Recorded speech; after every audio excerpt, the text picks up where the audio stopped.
Amis de la forme et de la santé, bonjour, c'est un plaisir de vous retrouver aujourd'hui. Aujourd'hui, vidéo un peu spéciale, j'ai l'air décontracté comme ça, mais cette vidéo va apporter du lourd. Âmes sensibles savent s'abstenir. On va parler du petit pain ou la chocolatine, selon les régions de la France, pris le matin. Quels effets a sur la santé. Et du coup, c'est une petite vidéo motivation pour ceux qui veulent arrêter le petit pain le matin. Et parce que tout le monde sait que le petit pain le matin, ce n'est pas forcément bon pour la santé, mais aujourd'hui on va voir ce que réellement euh, va proposer à votre santé, à votre corps, le petit pain le matin, tous les jours. Attention, si c'est le genre, comme je le conseille, si vous voulez quand même des petits pains, vous le prenez le mercredi matin, le samedi matin, 2 fois par semaine, maximum 3 fois par semaine, vous allez pouvoir l'encaisser facilement, à moins que vous avez environ 90 ans, mais et encore, peut-être qu'à cet âge-là, vous avez surmonté l'épreuve et que vous savez encaisser. Mais plus de 3 fois par semaine, on va voir les répercussions et ça va chauffer. Let's go!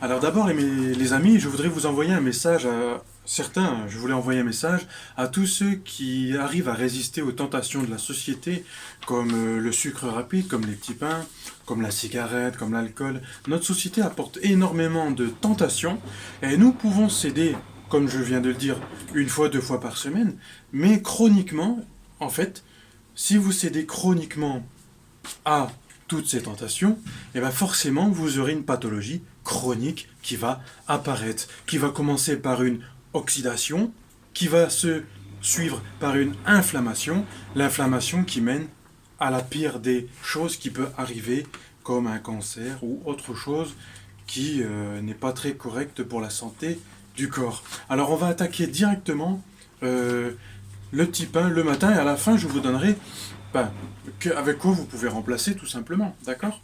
Alors on y va.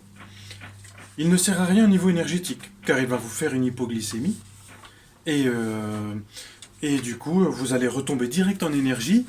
Du coup vous pensez que vous allez prendre vos 400 calories en un petit pain. Alors déjà si vous en mangez deux ça fait 800 calories, vous avez vos calories pour la moitié de la journée déjà, hein. Mais comme je vous dis, ce sont des calories vides, c'est du sucre vide, il ne sert à rien au niveau énergétique. Ça déjà, c'est placé. On... Donc du coup, à partir de là, pourquoi en prendre? Moi je suis de nature à penser que quand on mange quelque chose, c'est pour optimiser son corps, optimiser son énergie, optimiser son cerveau, parce que notre cerveau réfléchit mieux quand on prend de bonnes choses, de bonnes protéines, de bons oméga 3, le matin ou même tout le reste de la journée, mais plus le matin. Le matin, c'est très important de bien manger, d'accord? C'est du gras saturé. Donc le gras, c'est bon pour la santé, comme je vous ai dit, les oméga 3 par exemple, même les oméga 6 voire même les oméga 9. Ce sont les grandes classes, on va dire, pour nommer les graisses du corps, ce sont les grandes classes oméga 3 6 et 9. On a besoin des trois, d'accord? On a besoin des trois, c'est super, mais ce sont des gras saturés, déjà à la base peut-être des oméga 9, mais ça sera trans. Trans veut dire peut-être un diminutif de transformer. Donc vu qu'ils sont transformés, ils ne sont pas retenus par notre corps. Ça va rentrer dans la circulation sanguine. Comme je vous l'ai dit, âmes sensibles savent s'abstenir. Si vous continuez à manger des petits pains le matin, je ne veux pas culpabiliser les gens. D'accord?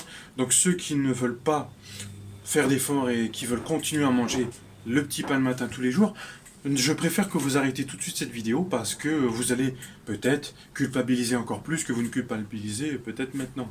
D'accord? Parce que je ne voudrais pas être à la base de ça. Là, je veux faire une vidéo motivation ou apprentissage pour ceux qui veulent diminuer les petits pains, l'inflammation quotidienne par même d'autres aliments qui sont transformés, d'accord? Comme le lait. Bref. Donc les acides gras saturés vont rester dans la circulation sanguine et c'est eux, mes amis, qui vont ne pas être reconnus par le corps et du coup qui vont rester dans le sang et qui vont créer cette fameuse plaque d'athérome qui crée, vous savez, au niveau du cœur, un bouchon et du coup qui peut créer un accident cardiovasculaire. D'accord? Donc voilà, c'est déjà pas mal. Ensuite, il est cancérigène, les amis. Eh oui. cancérigène de beaucoup de sortes, hein. Vu qu'il a l'index glycémique haut, il va demander au pancréas beaucoup trop d'efforts pour libérer énormément d'hormones, l'insuline par exemple, pour pouvoir gérer cet influx de sucre d'un seul coup. Donc du coup, le cancer du pancréas va arriver au bout de peut-être 15 ans que vous mangez des petits pains tous les jours. Croyez-moi, ça passe vite 15 ans si vous continuez à prendre des habitudes. Les habitudes, une fois qu'ils sont ancrées, oh là là, vaut mieux en ancrer des bonnes, d'accord? Ancrer de bonnes habitudes et la vie sera beaucoup plus clean, soupe clean, d'accord?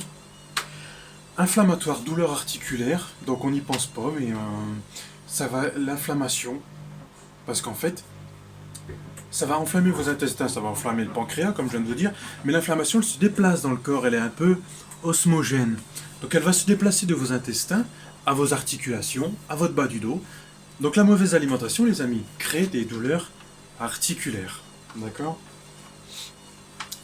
Là, le gros choc que peut-être beaucoup de gens n'y pensent pas, c'est le petit pain le matin vous rend infertile. Au niveau des enfants et tout ça, ça va être plus dur, les amis. Et si vous n'êtes pas infertile, il y a encore plus de chances que votre enfant que vous ayez conçu, que vous avez conçu, ou que vous allez concevoir, sera infertile à son tour. Je ne sais pas si vous avez regardé la courbe d'infertilité en Europe, c'est catastrophique, les amis. Et vous êtes responsable de cette future courbe, si elle continue à diminuer, ou si on arrive à la stabiliser. Chacun de nous a une responsabilité à prendre. Vous pouvez faire des excès dans votre vie, bien sûr. Il paraît même que, bon, je vais dire une bêtise, une grosse bêtise, mais une cigarette par jour, apparemment, ça choque votre système immunitaire. Mais ça peut, vous pouvez aller très loin avec une cigarette par jour, mais naturellement, vous allez être pris dans l'addiction. Donc, vous ne vous arrêterez plus à une cigarette par jour, vous allez en prendre beaucoup plus. C'est comme le sucre. Le sucre va vous créer une hypoglycémie, donc vous allez avoir envie de reprendre du sucre. Le sucre va créer tout dans votre système cortex arrière du cerveau, va créer, c'est un opioïde le sucre, et va créer une addiction comme si c'était une drogue. Donc votre cerveau va vous bombarder d'envie de reprendre du sucre. Il y a 2 ou 3 raisons, 4 raisons, comme quoi vous allez avoir envie de reprendre du sucre. Seulement si c'est un index glycémique élevé, comme le petit pain, le pain blanc. Bon, le lait c'est un index glycémique élevé quelque part. Le coca, bah tout ça, bah vous savez, d'accord? Attention aux liquides comme le coca, le oasis, que lui, il n'y a même pas besoin d'être digéré par, enfin si, mais enfin par l'organe, il passe directement dans votre circulation sanguine. Il n'y a pas besoin de digérer plus que ça. Voilà pourquoi c'est catastrophique le coca, l'oasis, l'ice tea. Tout ça c'est la même enseigne. Ils sont tous à 11 grammes ou 14 grammes de milligrammes, pardon, par 100 millilitres. Enfin, vous m'avez compris. Du coup, c'est même plus un indice glycémique élevé, c'est une catastrophe. D'accord? Bon, par contre, vous pouvez vous permettre quelques fois par semaine.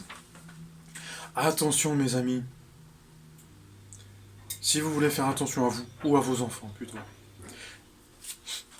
Si vous vous demandez pourquoi votre enfant est hyperactif, attention, l'hyperactivité doit être déclarée par un professionnel de santé. C'est pas parce que vous voyez votre enfant courir dans tous les sens qu'il est hyperactif. Forcément, il doit être déclaré par un professionnel de santé. D'accord? Donc le petit pain le matin rend hyperactif votre enfant. Tout index glycémique élevé le matin augmente les chances d'exprimer le gène qui rend hyperactif votre enfant le matin. Et vous aussi d'ailleurs, hein, mais vous le sentez peut-être un peu moins. Augmente le gène qui augmente l'hypertension, l'hyperactivité le matin. Car l'inflammation en plus, tiens, une petite sonnette de machine à laver. Car l'inflammation en plus augmente l'hyperactivité, ça c'est sûr, parce que l'inflammation augmente l'inflammation des vaisseaux sanguins, etc. Donc du coup forcément on y passe par là. D'accord? Et donc ça vous rend moins intelligent aussi, et votre enfant la même chose. Les céréales pareil, c'est un index glycémique élevé. Hein. Tout ça c'est la même enseigne. C'est juste les flocons d'avoine qui seront moins en index glycémique élevé, mais les flocons d'avoine, forcément, vous ne pouvez pas les manger directement comme ça, ce n'est pas terrible, vous pouvez les mélanger dans autre chose, d'accord? Donc l'hypoglycémie va forcément permettre de moins réfléchir, donc votre enfant sera moins attentif à l'école, il sera plus hyperactif. Vous voyez, tout est lié. L'hyperactivité mène à moins de concentration, donc il sera moins attentif. D'accord? Donc on passe par la pollution des intestins, et certains se demandent pourquoi ils n'arrivent pas à maigrir, même si le petit pain fait 500 calories. Certains disent, ouais, wait waiter, là, vous atterrissez à 2000 calories à la fin de la journée, je vais pas grossir. Bah oui, mais si votre intestin est rempli de polluants et que vous n'arrivez pas à l'éliminer, et ben votre intestin, qu'est-ce qu'il fait? Il gonfle. Il va gonfler, les amis. Et vous n'arriverez pas à maigrir. D'accord? Donc un aliment n'en vaut pas un autre. Et essayez de remplacer certains aliments. Donc on va y venir. Je vous ai dit que j'allais vous dire quelles possibilités vous pouvez déjeuner le matin. Alors, bien sûr, vous pouvez vous orienter vers les protéines. Vous avez les œufs. Après, vous pouvez prendre du pain, tout à fait. Mais ça ne sera peut-être pas du pain blanc. Les index glycémiques vont changer. Les index glycémiques vont changer si vous prenez du pain blanc au pain noir ou au pain complet, etc. D'accord? Bien sûr, vous pouvez mettre du beurre dessus. Un tout petit peu. Un tout petit peu. D'accord? Le matin, vous pouvez dépenser dans la journée ce que vous mangez en général.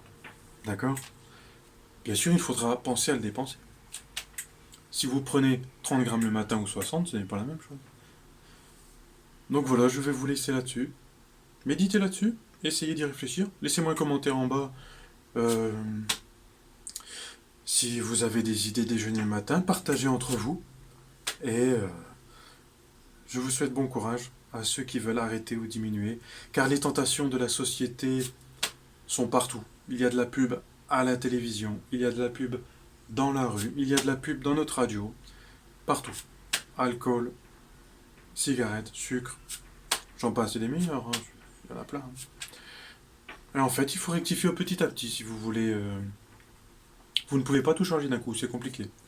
À moins que vous preniez un coach et que même le coach il va vous dire de changer les choses au fur et à mesure. Et souvent, les choses passent par un bon petit déjeuner.